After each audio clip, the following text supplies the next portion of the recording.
ዛሬ ምንነጋገረው ስለ ጸሎት ነውና ጸልዬ ጀምራለሁ ያለና የነበርክ ለዘላለም የምትኖር አምላካችን ሆይ ስለዚህ ጊዜ ደግሞ እጅግ አድርጌ አመሰግንሃለሁ የዘላለም አምላክ ሆይ አንተ እንድንጸልይ ተስፋ ሰጥተናል እኛ ደግሞ በታላቁ አምላክ ፊት እንዴት ሆነን ነው መቅረብ የሚገባን ይሄንን ከቃልህ እንድታስተምረን በጌታ በኢየሱስ ስም ጸልያለሁ ሁሉ ለስም ክብር ይሁን አሜን የማቴዎስ ወንጌል ምዕራፍ 7 ከቁጥር 7 ጀምሮ ለምኑ ይሰጣችሁማል ፈልጉ ታገኙማላችሁ መዝጊያን ኳኩ ይከፈትላችኋል የሚለምነው ሁሉ ይቀበላልና የሚፈልገውም ያገኛል መዝጊያንም ለሚያንኳኳ ይከፈትለታል ይላል ጌታ እንድንለምን እንድናንኳኳ እንድንጸልይ ቃል ገብቶልናል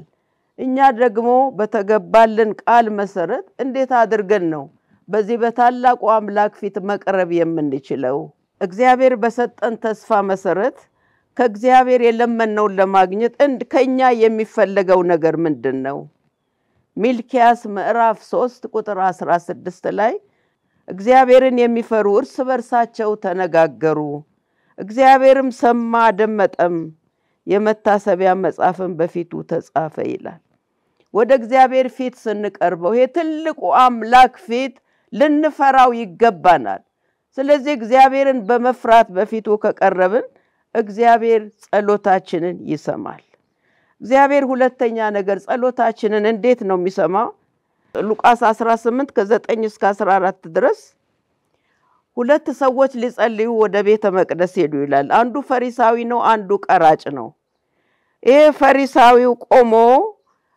ቀማኞች አመንዝሮች እንዲሁም ደግሞ እንደዚህ ቀራጭ ስላልሆንኩ አመሰግናለሁ በሳምንት 2 ቀን ጾማለሁ ከማገኘው አስራት አወጣለሁ ብሎ በእግዚአብሔር ፊት ያንን ጽድቁን መደርደር ጀመረ ቀራጩ ግን ለእግዚአብሔር ለመንግስት ታማኝ እንዳልሆነ ገብቶት ከሚገባው ገንዘብ ምናልባት ወደ ኪሱ ከቶ ሊሆን ይችላል እኔን ኃጢያተኛውን ማረኝ ብሎ በሩቅ ቆሞ ደረቱን ይመታ ነበር ይላል ያ ጽድቁን ከደረደረው ይልቅ እኔ መልካም ነኝ በሳምንት 2 ቀን ጾማለሁ ከማገኘው አስራት አወጣለሁ ሌባ አይደለሁም ቀማኛ አይደለሁም ብሎ ጽድቁን ከደረደረው ይልቅ ራሱን አዋርዶ በእግዚአብሔር ፊት የቀረበው ሰው ጽድቅን አግኝቶ ወደ ቤቱ እንደተመለሰ ይናገራል ስለዚህ በእግዚአብሔር ፊት የምንኩራራበት እንደዚህና እንደዛ የምንሆንበት ነገር ምንም የለንም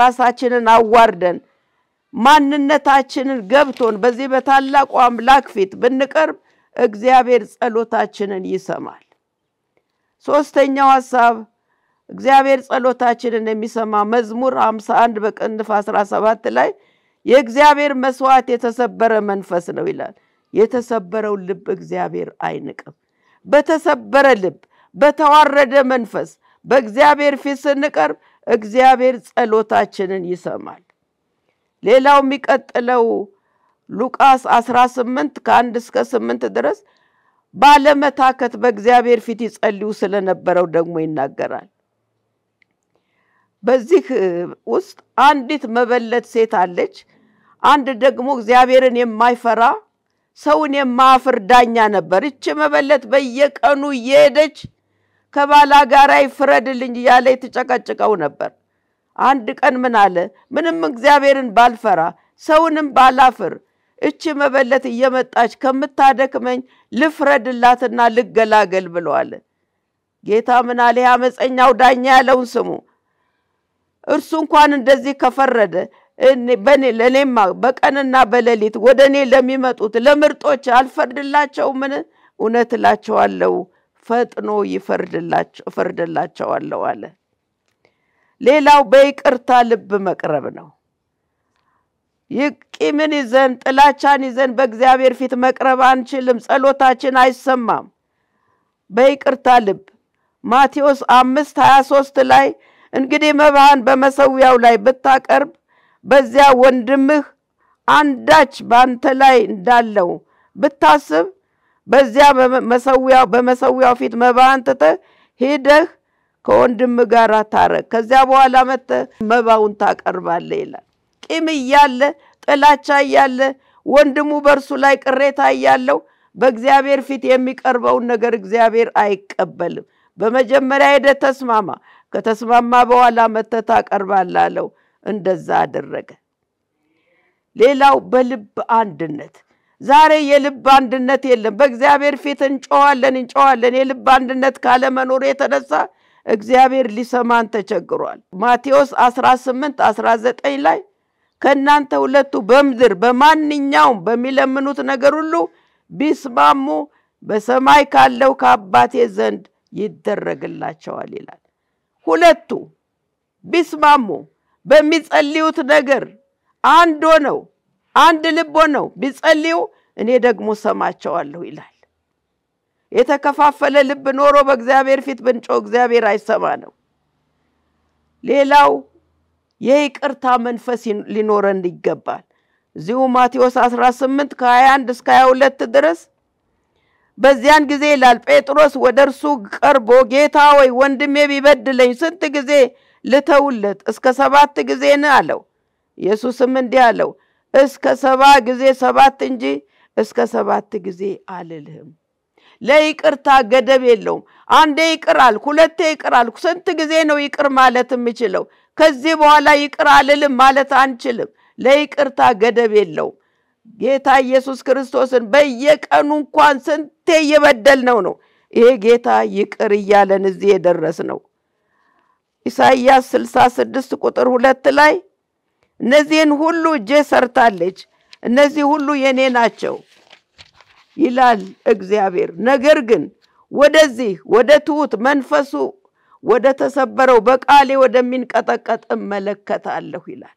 ጌታ ኢየሱስ ክርስቶስ ለቃሉ በቃሉ እንቀጠቀጣለን ወይ ቃሉ ያስፈራናል ያስደነግጠናል ወይ በትህትና በተዋረደ መንፈስ በእግዚአብሔር ፊት ልንቀርብ ያስፈልገናል በሐዋርያት ዘመን እንዴት ነበሩ ክርስቲያኖች ብለን ብንል የሐዋርያት ሥራ ምዕራፍ 4:32 ላይ ያመኑትም ሕዝብ አንድ ልብ አንዲትም ነፍስ ነበሯቸው ገንዘባቸውንም ሁሉ በአንድነት ነበር እንጂ ካለው አንድ ነገር እንኳን የራሱ እንደሆነ ማንም አይናገርም ይላል አንድ ነበሩ ገንዘባቸው እንኳን ዛሬ ሰውን ሁሉ ያናጨ ያለው ገንዘብን መውደድ የክፋት ስር ነው የሚለው የእግዚአብሔር ቃል እነዚህ ሰዎች የገንዘብ ፍቅር አልነበረ የእርስ በርስ ፍቅር ነበራቸው ያላቸው ሁሉ በአንድ ላይ ነበር እንጂ ይሄ የኔ ነው ብሎ የሚያጨቃጭቃቸው ነገር አልነበረም እና በዚያ ዘመን የሐዋርያት ሥራ 12:1 እስከ 17 አንድ ልብ ስለነበራቸው በዚያ ዘመን ይላል ንጉሡ ሄሮድስ መከራ ያጸናባቸው ዘንድ ከቤተ ክርስቲያን በአንዳንዶች ላይ እጁን ጫነባቸው የዮሐንስንም ወንድም ያዕቆብን በሰይፍ ገደለው አይሁድንም ደስ እንዳሰኛቸው አይቶ ጨምሮ ጴጥሮስን ደግሞ ያዘው የቂጣ በዓል ወራት በያዘው ጊዜ ወደ ወህኒ አገባው ከፋሲካ በኋላ ወደ ሕዝብ ያመጣው ዘንድ አስቦ እያንዳንዱ 4 ወታደሮች ሆነው እንዲጠብቁት ለ4 ጭፍራ ክፍል አሳልፎ ሰጠው ነገር ግን በቤተ ክርስቲያን ስለርሱ አጥብቆ ጸሎት ይደረግ ነበር ይላል 16 ወታደር ነበር ይሄንን ጴጥሮስን ይጠብቀው የነበረው በዛ መካከል ጴጥሮስ ተኝቷል እግዚአብሔር መልአኩን ልኮ ጴጥሮስን ከተኛበት ቀስቅሶ ተነስታ ተቅልብስን ልበስ ብሎ እስከ 3ኛ በር ድረስ መልአኩ ተከትሎ ሄዶ እነዚህ የሚጸልዩበት ቤት ሄዶ በራንኳኳ በዛ መታገለግለው የነበረች መጣ ጴጥሮስ ነው አለች እነሱ አብደሻሉ ያሏት የሚጸልዩት ግን ስለርሱ ነበር እግዚአብሔር ታምር ሰራ የማይሆን ነገር እንዲሆን አደረገ ምንድነው ያደረገው የአንድነት ጸሎት የህብረት ጸሎት እግዚአብሔር ከዛ እንዳይገደል ጴጥሮስን ከዛ እስር ቤት ውስጥ አወጣው እና እውነተኛ የሆነ ጸሎት እውነተኛ የሆነ ህብረት ተአምራትን ይሰራል የማይቻለው ነገር እንዲቻል እግዚአብሔር ያደርጋል ዛሬ ነገሮቻችን የተያዙት የአንድነት ጸሎት ስለሌለን ነው። እውነተኛ የልብ መሰጠት ስለሌለን ነው። በደርግ ዘመን ቤተክርስቲያን መካከል ከሽማግሌው ጀምሮ እስከ ምእመኑ ድረስ ምንም ልዩነት አልነበረንም። እጅግ በሚያስጨንቀንና በሚያስፈራን ዘመን ደርግ ሊወጣ ያድግ ሊገባ ባለበት ዘመን ሁላችን በአንድነት በእግዚአብሔር ፊት ወደቅን። የተማረ ያልተማረ የለም፣ ብሔር የለም፣ ምን የለም። ዛሬ በጸጋ ስጦታ እንኳን እየተለያየን ያለ ነው። አንድ ልብ፣ አንድ ሐሳብ፣ አንድ መንፈስ ስለነበረ ጊዜው አስጨናቂ ነበር። እኛ ብቻ አልነበርም። የተለያየ ሃይማኖት ያላቸው ሁሉ በያለበት ቦታ የጭንቅ ጊዜ፣ የመከራ ጊዜ፣ የፍርሃት ጊዜ ስለነበረ በእግዚአብሔር ፊት መጮህ ነበረ።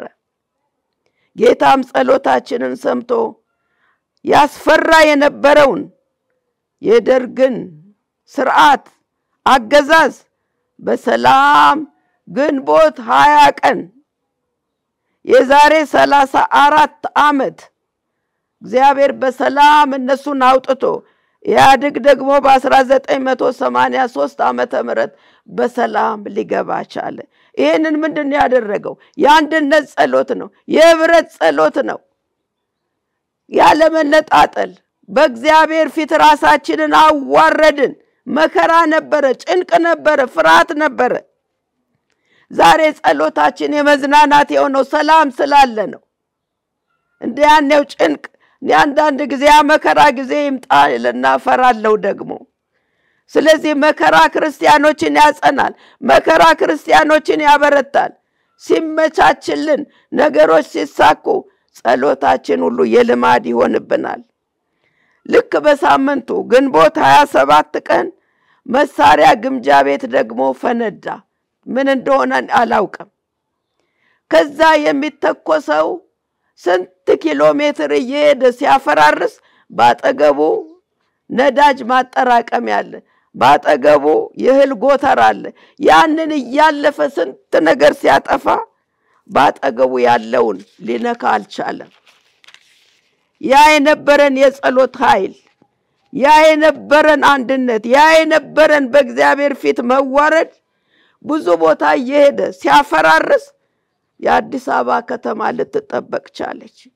ይሄ ምንድነው? የአንድነት ጸሎት ነው። እውነተኛ በእግዚአብሔር ፊት መዋረድና መውደቅ ነው። ሌላ ትርጉም የለው። በዚህ ዘመን ከበፊቱ የበለጠ ሌሊትና ቀን ያለ ረፍት የሚጸልዩ ስላሉ ከብዙ አስፈሪ ከነበሩ ጥፋቶች ተከልክለዋል። ክብር ለጌታ ይሁን። ከዛ የበለጠ እየተጸለየ ነው ያለው። ከዚያን ጊዜ የበለጠ ሌሊትና ቀን የሚጸልዩ አሉ። ለጸሎት ራሳቸውን የሰጡ አሉ። ተደፍተው እንባቸውን የሚያፈሱ አሉ። ከዚህ የተነሳ ብዙ ነገር ሊመጣ ሲችል ተከልክሏል። ነገር ግን የሚጸለየውን ያህል ለምን ምድራችን ከጦርነት አላረፈችም? ለምን ችግሮች አልተወገዱም? ምንድነው ችግራችን? እየጸለይን ነው እኮ፣ በእግዚአብሔር ፊት እየቀረብን ነው። ችግሮች ሊወገዱ ያልቻሉት ስተቱ ከኔና ከወገኖቼ የተነሳ ነው። ዘዳግም ምዕራፍ 1 ከ43 እስከ 45 በእግዚአብሔር ትእዛዝ ላይ አመጻችሁ እንጂ አልሰማችሁም። ከዚህ የተነሳ ተመልሳችሁ በእግዚአብሔር ፊት አለቀሳችሁ። እግዚአብሔር ግን ድምጻችሁን አልሰማም፣ ወደ እናንተም አላዳመጠም ይላል። ከማን የተነሳ ነው? እግዚአብሔርን ካለ መስማታችን የተነሳ ነው። ከአመጻችን ካለ መመለስ የተነሳ ነው። በእግዚአብሔር ፊት ጩኸታችን ሊሰማ ያልቻለው በእግዚአብሔር ላይ አመጻችሁ እንጂ አልሰማችሁም ይላል። ከዚህ የተነሳ ተመልሳችሁ በእግዚአብሔር ፊት አለቀሳችሁ። እግዚአብሔር ግን አመጻችሁን ድምጻችሁን አልሰማም፣ ወደ እናንተም አላዳመጠም ይላል። እግዚአብሔር ጆሮ ከመስማት ደንቁሮ አይደለም። የኛ አለመሰጠት፣ የኛ እውነተኛ ንስሐ ካለመኖር የተነሳ ጸሎት ሊሰማ አልቻለም። ዘካርያስ 7:13 ላይ እኔ በጠራው ጊዜ እነርሱ እንዳልሰሙኝ እንዲሁ እነርሱ በሚጠሩኝ ጊዜ እኔ አልሰማም ይላል። ሲጠራን ካልሰማነው ምላሽ ካልሰጠን እኛ ደግሞ 100 ጊዜ ብናነበንብ እግዚአብሔር እኛን ደግሞ ሊሰማን አይችልም። በቅንፍ መዝሙር 66 ቁጥር 18 በደል ካለ ወይንም ኃጢአት ካለ ጌታ አይሰማም። ኢሳይያስ 59:1-3 እነሆ የእግዚአብሔር እጅ ከማዳን አላጠረችም፣ ጆሮም ከመስማት አልደነቆረችም። ነገር ግን በደላችሁ በእናንተና በአምላካችሁ መካከል ለይታለች፣ እንዳይሰማም ኃጢአታችሁ ፊቱን ከናንተ ሰውሮታል። እጃችሁ በደም ጣታችሁም በበደል ረክሳለች፣ ከንፈራችሁ ሐሰትን ተናግረዋል፣ ምላሳችሁም ኃጢአትን አሰምተዋል። ጌታ ካዘነብን ጌታ ጩኸታችንን እንዳይሰማ ከከለከለው ነገር በእውነተኛ ንስሐ እንመለስ። እውነተኛ ንስሐ ስንገባ እግዚአብሔር ይመለሳል። እግዚአብሔር እንደኛ ጨካኝ አምላክ አይደለም። ነገር ግን የኛን መዋረድና መመለስ እግዚአብሔር ይፈልጋል። ዮሐንስ 13:35 ላይ እርስ በርሳችሁ ፍቅር ቢኖራችሁ ደቀ መዛሙርቴ እንደሆናችሁ ሰዎች በዚህ ያውቃሉ ይላል። ጌታ ለደቀ መዛሙርቱ የሰጠው ምንድነው? እርስ በርሳችሁ ፍቅር ቢኖር፣ በፍቅራችሁ የኔ መሆናችሁ ደግሞ ሌሎች ዓለም ያያሉ ይላል። ጌታ የሰጠንን መመሪያ ግን ጣልን። ያ ፍቅር ዛሬ የለም። መታወቂያችን ፍቅር የነበረው ዛሬ የለም። ፍቅራችን ዛሬ ቀዝቅዟል። ያንን ምንድነው የሞላው? ያንን ምንድነው የተካው? ያንን ምንድነው የለወጠው? ጌታ የሰጠንን መመሪያ ጥለን ዛሬ ዘረኞች ሆነናል። ዘፍጥረት 11:1-9 ላይ ቋንቋ ሁሉ አንድ ነበረ፣ ሁሉ አንድ ንግግር ነበረው፣ የተለያየ ቋንቋ አልነበረም። እነዚህ በዛን ዘመን የነበሩ ወደ እግዚአብሔር ለመድረስ ሳንሞት ስማችንን እናስጠራ ብለው ግንብ ለመስራት ወደ ላይ የሚደርስ ባሰቡ ሰዓት እግዚአብሔር ቋንቋቸውን ደበላለቀው። ቋንቋ በኃጢአት ምክንያት የመጣ ነው። ሌላ ከዚህ በላይ ከመግባቢያ ሌላ ቋንቋ የሚጨምርልን ነገር የለም። አንዱ ብሔር ብዙ ሊሆን ይችላል፣ አንዱ ትንሽ ሊሆን ይችላል። ይሄ የሚያኩራራን ነገር አይደለም። የሚለያየን ነገር ሊሆን አይገባም ወገኖቼ። ዛሬ በብሔር ምክንያት ባልና ሚስቶች የተለያዩ አሉ። በብሔር ምክንያት አብረው የሚያገለግሉ ልባቸው የተራራቃለ። ተመለሱ ወገኖቼ ከዚህ። ጌታ ኢየሱስ ክርስቶስ ከማንኛውም ከብሔር ነው ቋንቋ ጠርቶ በደሙ ዋጅቶ የራሱ ያደረገው። በእግዚአብሔር ዘንድ ምንም አይነት ብሔር ልዩነት የለውም። ስለዚህ በዚህ የምንኩራራ ሰዎች ካለን፣ በዚህ የተለያየን ሰዎች ካለን ወደ እግዚአብሔር እንመለስ። እግዚአብሔር አዝኖብናል። ቋንቋ ከመግባቢያ ሌላ ምንድነው የሚጨምርልን? ምንም የሚጨምርልን እኮ ነገር የለም። ዛሬ ጸሎታችን እንዳይሰማ የከለከለው በብሔር ተለያየን። ከሽማግሌው ጀምሮ እስከ ምእመን ድረስ የነበረን አንድነት ቀረ። አንድ ልብ የለንም። ፍቅር ቀረ። ያ መግባባት የነበረው ቀርቶ በጸጋ ስጦታ እንኳን እየተለያየን ያለው። ስለዚህ እርስ በርስ መዋደዳችን ቀረ።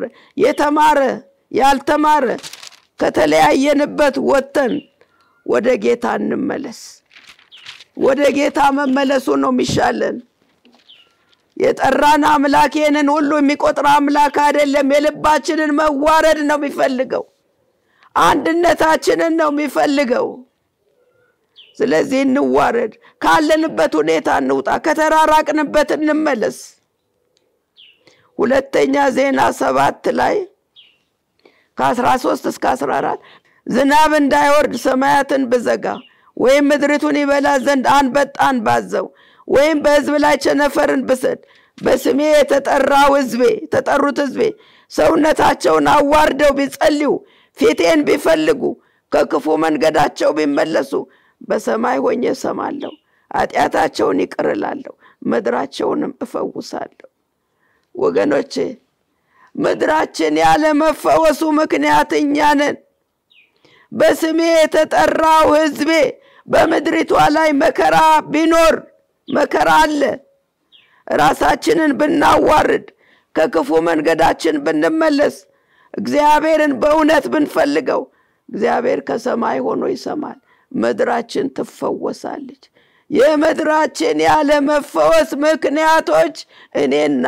የእግዚአብሔር ሕዝብ ነው ለምን በስሜ የተጠራው ሕዝቤ ስለሚል ዛሬ ራሳችንን አዋርደን ከክፉ መንገዳችን ከክፉ ሐሳባችን ተመልሰን ወደ ጌታ ብንመጣ ጌታ ይሰማል ጌታ ጸሎታችንን ሰምቶ ምድራችንን ይጎበኝልናል ሕዝባችን ከክፋት ወጥቶ እግዚአብሔርን የሚፈራ ሕዝብ ይሆናል እግዚአብሔርን የሚያመልክ ሕዝብ ይሆናል ወገኖቼ ትንቢተ ዮናስም የአንድ ቀን መንገድ ያህል ወደ ከተማይቱ ውስጥ ሊገባ ጀመረ በ3 ቀን ውስጥ ነነዌ ትገለበጣለች ብሎ ጮሆ ተናገረ ይህንን ጮት የነነዌ ሰዎች እግዚአብሔርን አመኑ ይላል ለጾም አዋጅ ነገሩ ከታላቁም ጀምሮ እስከ ታናሹ ድረስ ማቅ ለበሱ ወሬውም ወደ ነነዌ ንጉሥ ደረሰ እርሱም ከዙፋኑ ተነስቶ መጎናጸፊያውን አወለቀ ማቅም ለበሰ በአመድም ላይ ተቀመጠ አዋጅም አስነገረ የነነዌ ሰዎች የንጉሡንና የመኳንንቱን ትእዛዝ አሳወጀ እንዲህም አለ ሰዎችና እንስሶች ላሞችና በጎች አንዳች አይቅመሱ አይሰማሩ ውሃንም አይጠጡ ሰዎችና እንስሶች በማቅ ይከደኑ ወደ እግዚአብሔር በብርቱ ይጩሁ ሰዎችም ሁሉ ከክፉ መንገዳቸውና በእጃቸው ካለው ግፍ ይመለሱ ዛሬ ወደ እግዚአብሔር መጮህ ብቻ አይደለም በእጃችን ምንድነው ያለው በልባችን ምንድነው ያለው ሰዎች ሁሉ ከክፉ መንገዳቸው ከእጃቸው ካለው ግፍ ይመለሱ ይላል እኛ እንዳንጠፋ እግዚአብሔር ተመልሶ ይጸጸት እንደሆነ ማን ያውቃል እውነተኛ መዋረድና ንስሐ ሲኖር እግዚአብሔር ይቅር ይላል ወገኖቼ እውነተኛ መዋረድ ሲኖር እውነተኛ በእግዚአብሔር ፊት መውደቅ ሲኖር እግዚአብሔር ይሰማል እግዚአብሔር ካለንበት ምድሪቷ ካለችበት ያወጣል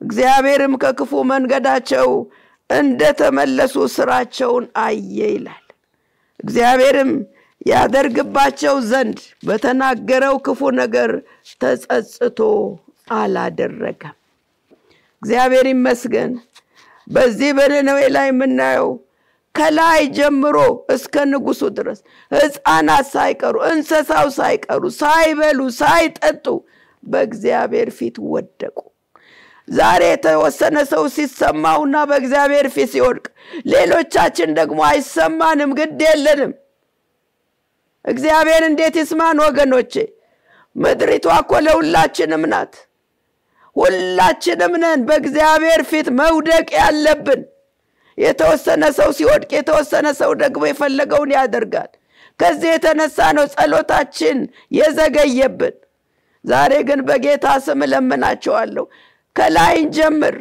ሁላችን በእግዚአብሔር ፊት እንውደቅ እንደፋ እንዋረድ ከክፉ መንገዳችን እንመለስ እግዚአብሔር ይቅር ሊለን ከአመፃ ሙሉ ሊያነጻን የታመነና ጻድቅ አምላክ ነው እሱ ይቅርታ አድራጊ ነው ስለዚህ ዛሬ በጌታ ስም ሁላችሁንም እመለምነው ከራሴም ጭምር በእግዚአብሔር ፊት እንዋረድ ያለንን ነገር ሁሉ ወደ ጎን እንተው አይጠቅመንም አረባንም መለያየቱ አልጠቀመንም ጎዳን እንጂ ስለዚህ ሁሉን ነገር ያለንን ነገር ትተን በአንድ ልብና በአንድ መንፈስ ሆነን የነነዌ ሕዝብ ከላይ ጀምሮ እስከ ታች ድረስ በእግዚአብሔር ፊት ወድቆ ምህረትን እንደተቀበለ ከጥፋት እንደዳኑ እግዚአብሔር ደግሞ ከጥፋት እንዲያድነን ሁላችን ወደ እግዚአብሔር ለመመለስ ጸጋውን ያብዛልን።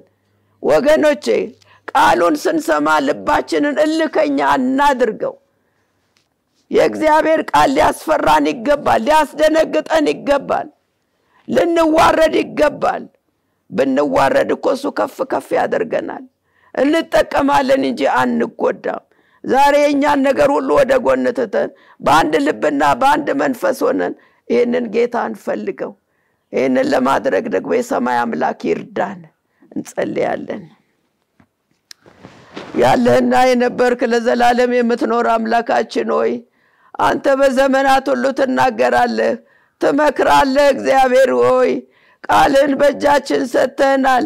መንፈስህ ከኛ ጋር አለ። ባልሰማንበት ባልታዘዝንበት ጌታ ሆይ ልባችን በደነደነበት መንፈሳችን በጠነከረበት አቤቱ ጌታ ሆይ ይቅር በለን፣ ይቅር በለን። የእስራኤል አምላክ ሆይ ይቅር በለን፣ ይቅር በለን። አባት ሆይ የቤተ ክርስቲያን መሪዎችን፣ አገልጋዮችን፣ ምእመኑን ጌታ ሆይ የሁላችንን በደል ይቅር በለን። ኢትዮጵያን እጆቿን ወደ አንተ የምታነሳበት ካለችበት ሁኔታ የምትወጣበት አቤቱ ዘመንና ጊዜ እንዲሆንልን ጌታ ሆይ እንድትረዳን በጌታ በኢየሱስ ስም እንጸልያለን። ለዚህ ምክንያቱ ቤተ ክርስቲያን ናት፣ ቤተ ክርስቲያን ነው። መሪዎች፣ አገልጋዮች፣ ምእመናን ሁላችን እንስማ፣ ራሳችንን እናዋርድ፣ ከክፉ መንገዳችን እንመለስ፣ ወደ ጌታ ፊት እንጩህ፣ በጌታ እግር ስር እንውደቅ። ያን ጊዜ ጾታችን ይሰማል፣ ልመናችን ይደመጣል። ከላይ ከሰማይ የይቅርታ መንፈስ ደግሞ ይወርድልናል። ይህንን ለማድረግ የሰማይ አምላክ ይርዳን። ስለሰማችሁ አመሰግናለሁ በጌታ በኢየሱስ ስም አሜን።